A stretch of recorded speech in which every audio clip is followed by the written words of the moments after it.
Okay, good afternoon again. This is to discuss the international law, and this is international law as what it could provide us in studying international trade.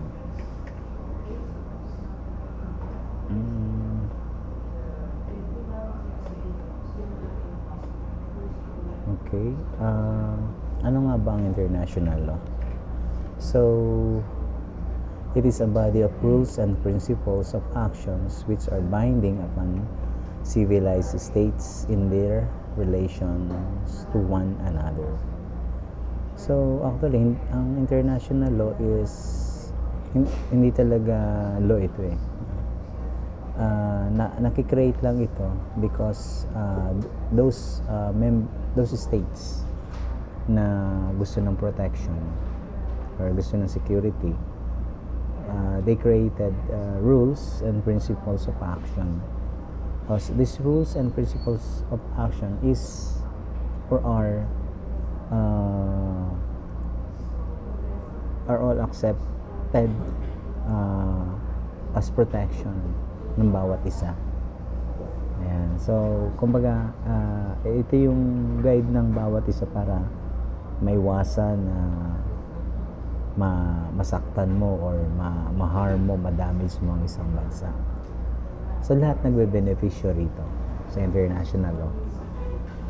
It is a body of rules and principles of actions which are binding upon civilized states in their relations to one another. So, mapapansin mo rito that pinoprotectionan ng bawat states yung kanilang sovereignty, respeto ng sovereignty, yung kanyang kakilanlan. Yung kapag kasi tinawag natin na sovereignty, meron siyang mga karapatan. So, ibig sabihin, kung isang bansa ako na or member ako, so I have to respect kung ano yung umiiral na karapatan ng mga ibang states. So ganun din naman ang gagawin nila sa bansa ko. Respeto din nila. So lahat may respeto. Because again, susundan nila itong body of rules, meron itong mga principles behind na katanggap-tanggap sa bawat isang states. So dito, states are the sole actors. Sila yung rito, yung talagang may karapatan na gumawa ng hindi maayos, at yung din naman na may karapatan para i-respeto yung kanyang sovereignty. Okay. So, let us proceed to the next. So, ang next is international. But nandito na tayo sa International Court of Justice. Ito muna. Is international law a law? Ayan. Ano yung napakagandang katanungan. Ang international law ba ay law? So, kasi kung ikukumpara natin sa atin dito sa domestic law, sa Pilipinas, meron tayo dito mga domestic law. At yun talaga ay batas, Pero sa international scene,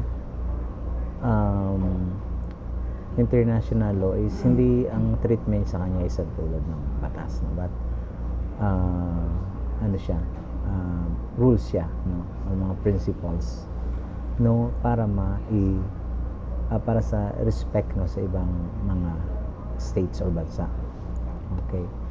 So, no law binding sovereign states. So, walang ganung batas na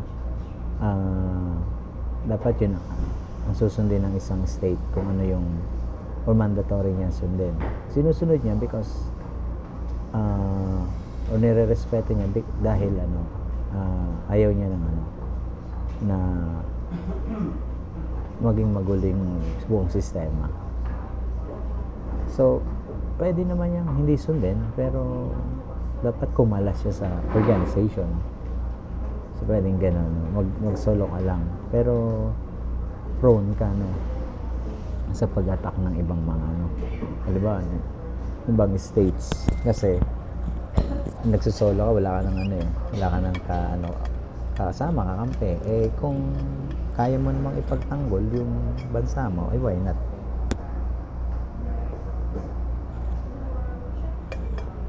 Kasi mas magandang ano dito, maayos ang pakikipagrelasyon mo kumpara naman sa nakikipag ano ka, away.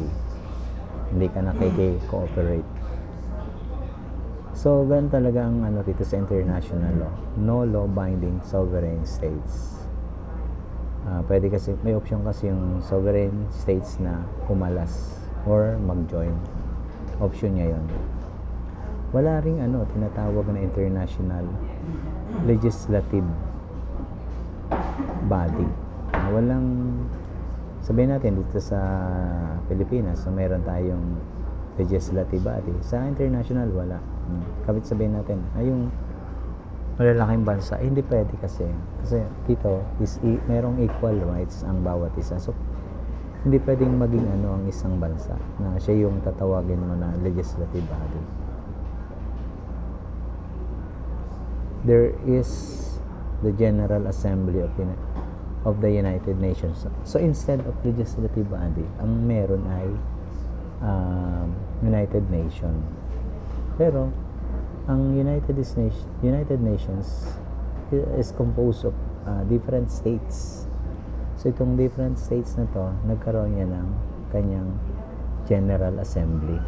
So yung pagtitipon-tipon nila, yun, na-create ang United Nations. So, ang rules din, manggagaling din sa mga members kung ano yung kanilang mapagkasunduan. So, kung meron mang, yun nga, napagkasunduan, tinatawag natin na resolution. So, that is binding to everyone. Walang, ano dyan, yung unfair, no? Kumbaga, kaya siya pumayag doon ng isang sovereign state dahil okay yan sa kanya. At bago yan naman i-finalize, mayroong pag-uusap tungkol dyan. At yun, pumapayag siya. Kasi nga, ayan yung mga representative ng isang state. At siyempre, yung concern doon, na-discuss na nila yan bago pumunta. Kung mayroon mang mga tatamaan na sa bansa nila, it should be well understood din. Baka kasi minsan tulad nung sa dumping, countervailing, hindi kasi maiwasan yung mga ganun. So inaccept yan ng WTO. Pero sabi ng WTO, pagdating sa mga bansa nyo at nagkaroon kayo ng ganyan problema, dapat you have your solution para pero tinanggap din. Kasi nga, ang dumping and countervailing is sometimes unfair yan. Okay. There is no international executive. So, same with the legislative body. Wala talagang pinakang namumuno na meron General Assembly under the United Nations. And then, no central authority that can make judgment binding on states. So, ganun din. Silang ibig sabihin, no central authority. Walang pinakang,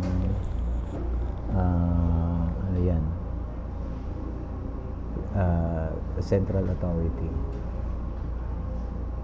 So, how about naman yung sinasabi na Security Council. So, ang Security Council naman, ang purpose naman nito para lang sa maintenance of international peace and security. Yan din ay nasa United Nations din ito. So, meron sila dong Security Council na binubuo ng bansang Amerika, ng China, ng France, United Kingdom at ng Russia. So, the same sinasabi natin na permanent members. Kasi meron yung 15 members na merong merong ano, excuse me. Itong 15 members na to, may one vote each. Pero may mga bansa rin man na tinatawag na non-members. No? So wala silang vote. Kasi ang vote importante kapag halimbawa isa-sanction ng isang bansa. So magpagbobotohan nila yan, di ba? Ngayon,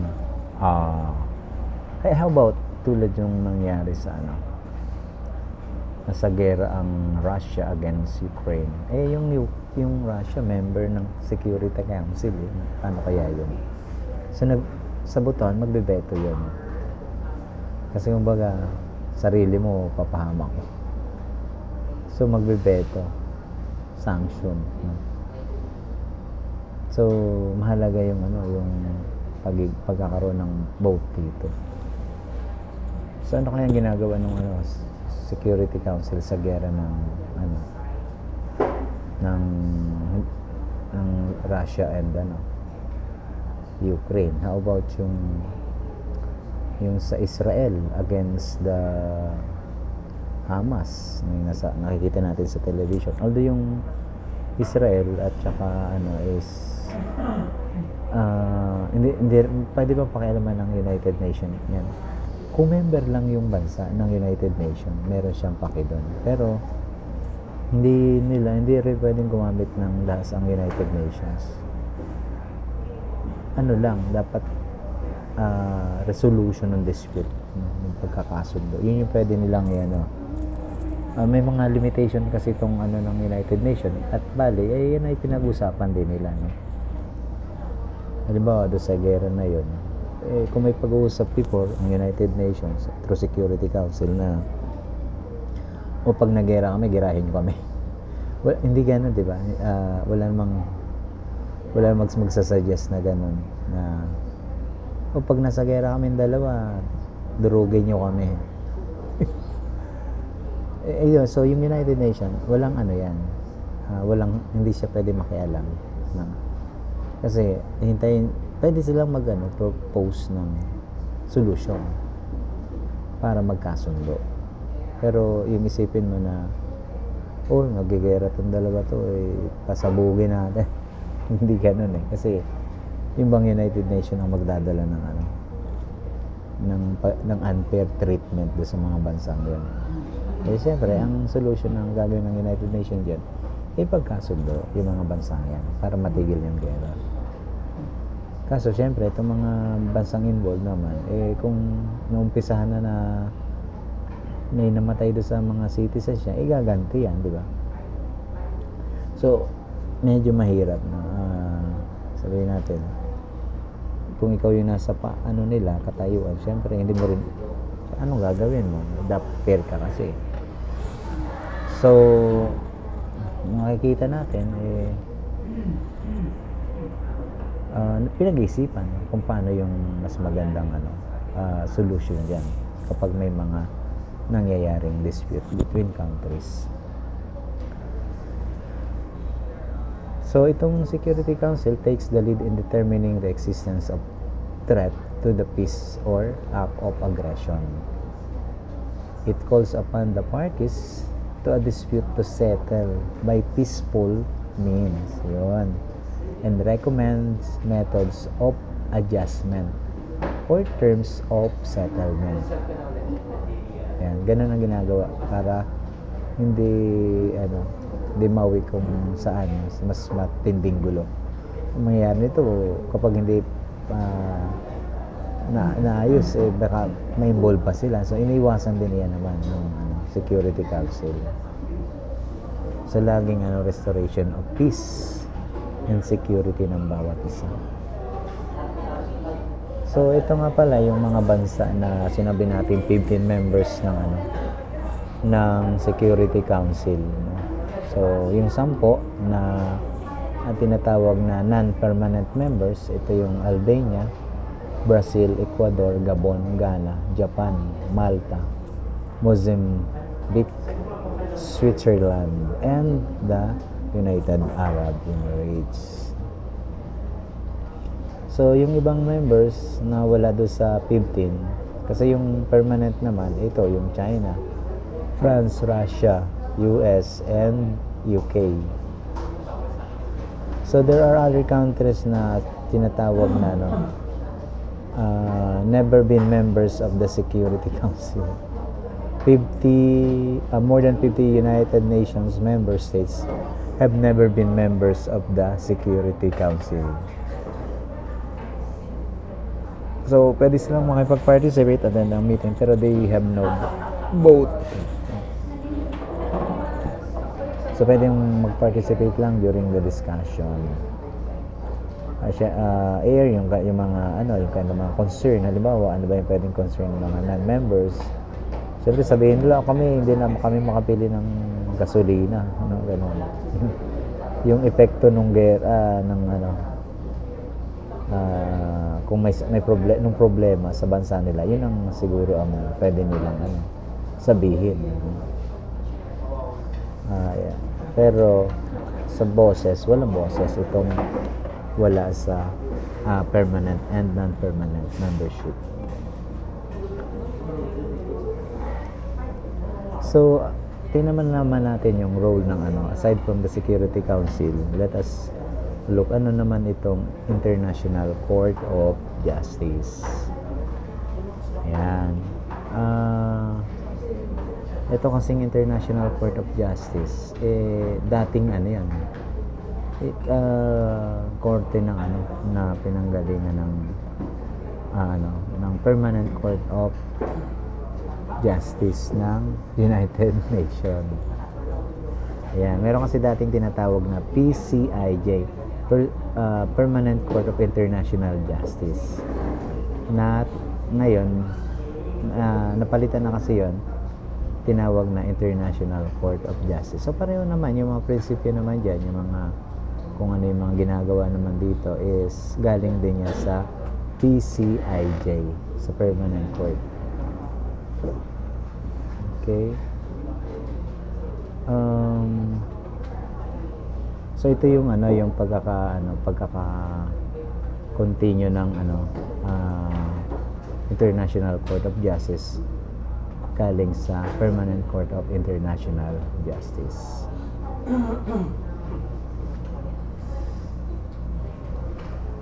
Okay, same continuation lang din kasi nga yung luma, yung Permanent Court naging ICJ na siya. Ano yung iba't ibang theory ng international law? So may tinatawag na command theory, wherein dito sa command theory is lumalabas na dapat sumunod sa yung mga bansang member ng isang like ng United Nations is susunod lang sa mga napagkasunduan, or else kapag binayolate niya yung mga napagkasunduan, magkakaroon ng sanction, sa kanyang bansa. So once na may sanction, medyo ikakahirap kasi ito ng member state ng United Nations. So parang parusa ang dating nito dahil hindi siya sumunod sa mga pagkasunduan. Yung consensual theory naman, it derives its binding force from the consent of states. So, saan ba makikita yung consent of states? Siyempre, nanggaling yan sa mga conventions, sa mga international trade agreement. No? So, kung ano yung napagkasundaan doon sa mga treaties na yun, dapat ito ay susundin. No? At ang alam natin, yung WTO, yung GATT, General Agreement on Tariffs and Trade. So may mga pinagkasunduan na yan tungkol sa kung ano yung mga gagawin na practices ng bawat bansa. I can also make example yung sa revised Kyoto Convention na they already agreed dito sa declarant provision na kasama talaga ang attorney in fact as declarant. Ngayon, ayan ay yung agreement na yun napagkasunduan na before before time. So, nung i-apply na yan dito sa domestic law sa atin, hindi mo na pwedeng kontrahin kasi napagkasunduan na yan sa international eh. So, yung ano natin, magiging katawa-tawa naman kapag pumanig yung Supreme Court o yung korte natin. Nag-against siya. Wala namang issue doon, pero yung iba kasi iniisip nila na para as brokers na mawawala na sila ng ng parang karapatan, gano'n. Hindi naman, no? Kapag inisip mo naman yung at in-interpret mo yung yung law, hindi naman, no? Ang mag-process pa rin ng shipment or releasing ng cargo is still the customs broker. Pwede lang magdagdag ng force ang declarant at siguro sa mag-release siya ng kanyang sarili, yun, kumuha siya ng kanyang agent or attorney in fact. Pero yung may expertise kasi dito talagang customs broker. So the attorney in fact or the importer, pwede kakausapin or kukontak sila ng customs broker para customs broker pa rin ang magtrabaho nung releasing. So ang natural law naman is it is a kind of theory posits that law is derived by reason from the nature of man. Kumbaga dito, ano yung reasonable na alam na kumbaga naintindihan na nung karamihan na ganyan yung yung kahinatnan. So ito ay tinatawag na natural law theory. Okay, so these are customary law and what are regarded as generally accepted principle of law. So yung mga maxims na natin pinag-aaralan, so yan ay galing sa natural law. Next, yung iba nagsasabi na ang international law are combinations of politics, morality, and self-interest. So, ibig sabihin, kapag nag-join ka sa isang treaty or convention, so yung pag mo doon, participate mo, politics na yan, di ba? So, pupunta ka sa mag-attend ka ng convention. So, nire-represent mo yung bansa. Morality, kasi nga, dito naman lahat kasi ang pinag-uusapan is about goodwill of human. So, morality, pasok ka doon. Then, the self-interest because you want to be protected. No. And, fundamentally, there is general respect for law and also there is concern about the consequences of defiance either to oneself or to the larger society. International law is a law because it is seen as such by states and other subjects of international law. So ganun, no? Kapag may mga guides or yun nga, rules, principles, so nire-respeto yan ng bawat bansa. Okay.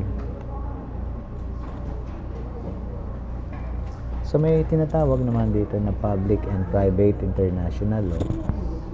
Kapag public international law, this law governs the relationship between and among states.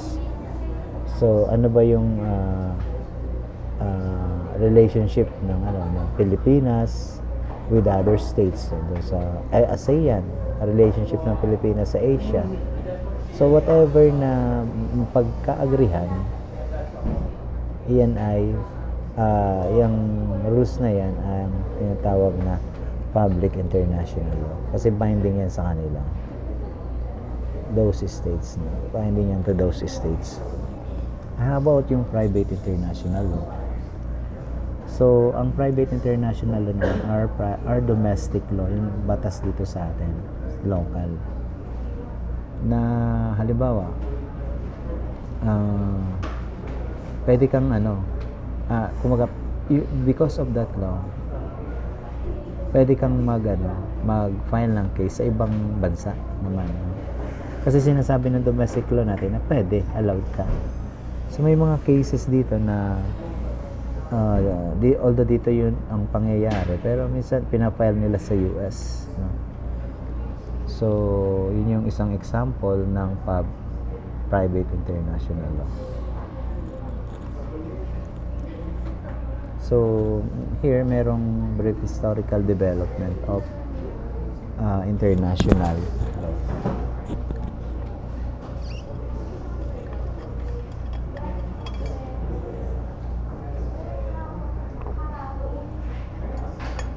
What may be called ancient international law governs exchange of diplomatic emissaries, peace treaties, and others. In the world of ancient Romans and even earlier, there is evidence of treaties concluded between Jews and Romans. So, ginawang example dito yung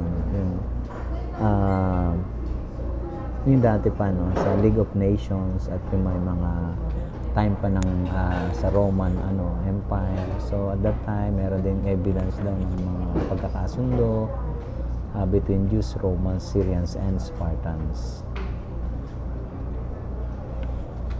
So yung principle ng rules of jus gentium na kumbaga kung ano na yung napagkasundoan, dapat i-honor na ng bawat isa. Dahil na in-honor na yan, nagiging na yan, scriptures na, and then sunod-sunod na talaga. Doon sa modern international law, may mga bansa kasi na during the medieval age na ganito yung kanilang principle na ginawa, tulad nitong sa Roman law, no? O merong canon law na ang practices dito ay galing sa natural law. Kung ano yung ba, mga tao kasi na so ano yung nakikita nilang tamang practice, yun yung na nagiging basehan ng kanilang mga kilos at action. Yan ay galing sa natural law. At may dyan may mga prominent personality dyan, tulad ni Grotius, Hugo Grotius, no? Sinundan naman yan ni si Alberico Gentil, isang Oxford professor.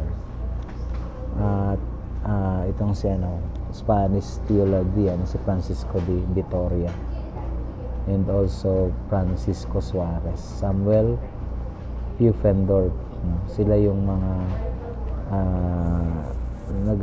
mga nag-support dito, no?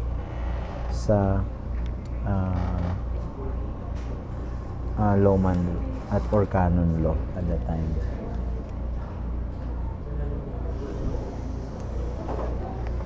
May tinatawag din na positivist approach, wherein ang positivist approach naman is reinterpreted international law not on the basis of concept derived from reason, but rather on the basis of what actually happened in the conflict between states. Ano ba talaga yung kuya, totoong pangyayari? So inaalam kasi nga yung magiging basis kasi ng mga action is susundan nila yung pangyayari, no? Bakit nagkaganito? Siyempre makikita nila yun ng reason, inimbestigahan. At yun yung tinatawag na positivist theory.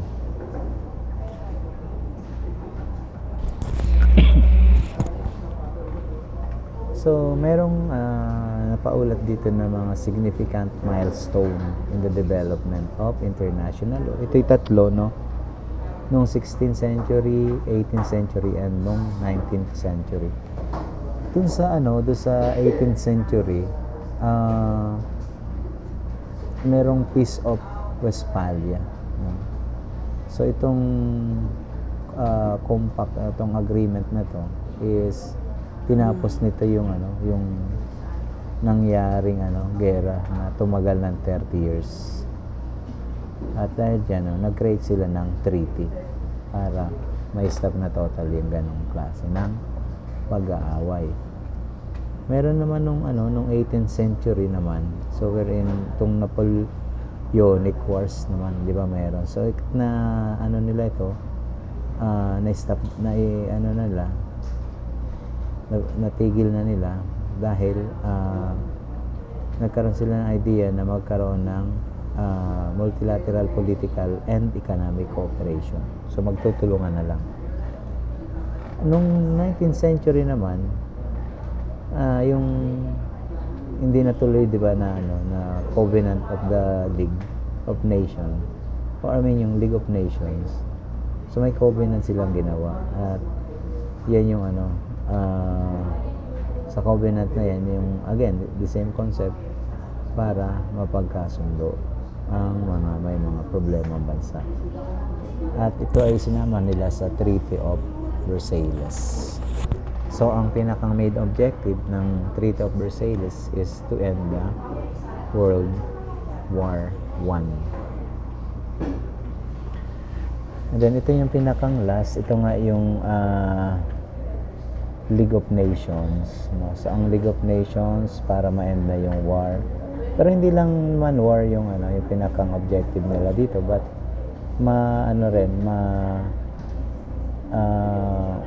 i-protectionan din yung mga kabataan at kababaihan, no? Yung pagkakaroon ng maayos na treatment sa mga indigenous people, ganun, no?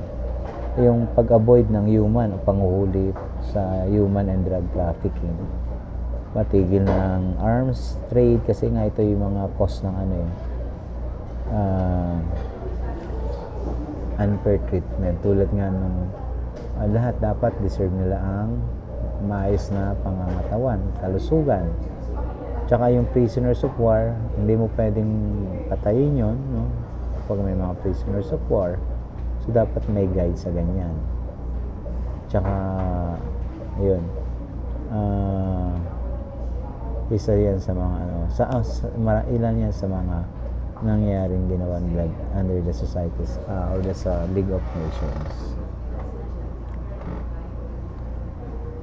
So may tinatawag na dalawang sources of international law. Yung una is a formal source, and then the other one is material source or sources. Sa formal sources, ito yung proseso wherein bakit ang isang rules ay nagiging katanggap-tanggap sa mga member states. So merong tinatawag na ang isang example pala nito ay legislation, formal law. So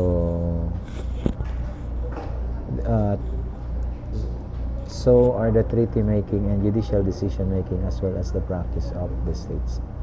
So yun, kung ano yung lumabas or ano yung na-apply, na gamit dito sa pagsosolve ng or pag-provide ng mga decision. That is the formal sources. How about ang material sources?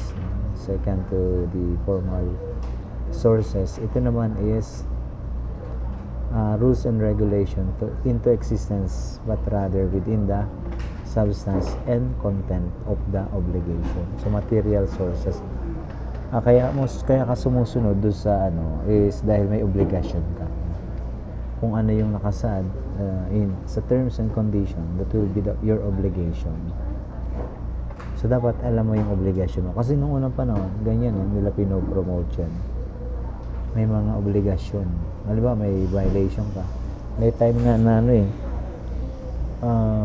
dahil meron kang nagawang kasalanan, binabayaran mo, halimbawa magko-community service ka na lang, kasi yun yung ikaw mo na pwedeng parang bubuti ng tao. Unlike naman na ang ginawa mo lang, for example, medyo ano ka na, nasa pader ka, ano, nag ano, tapos may nakakita sa'yo, yung kulong ka, mga gano'n, no? So, dito sa ano, sa material sources, ano ba yung ginagawa mostly? Kapag, ano ba, nahuli ka na, ano, sa gilid. So, dito sa atin, merong, ano eh, merong kulong, tsaka penalty, yung babayaran.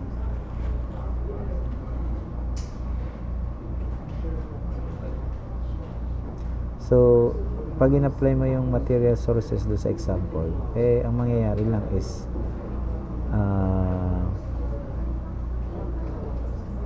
magkakaroon ng ano,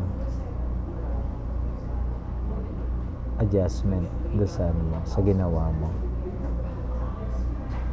do sa violation na ginawa. So, ano yung material sources na pwedeng ano? So, alamin kung ano yung nangyari, bakit dun siya napaano, pa-CR, and then i-correct, no? Para hindi na maulit yun. So, material source. Okay? Okay, that's all for today. Thank you so much. So, we'll post na lang itong ano, lecture na ito for the explanation. Okay, bye-bye everyone.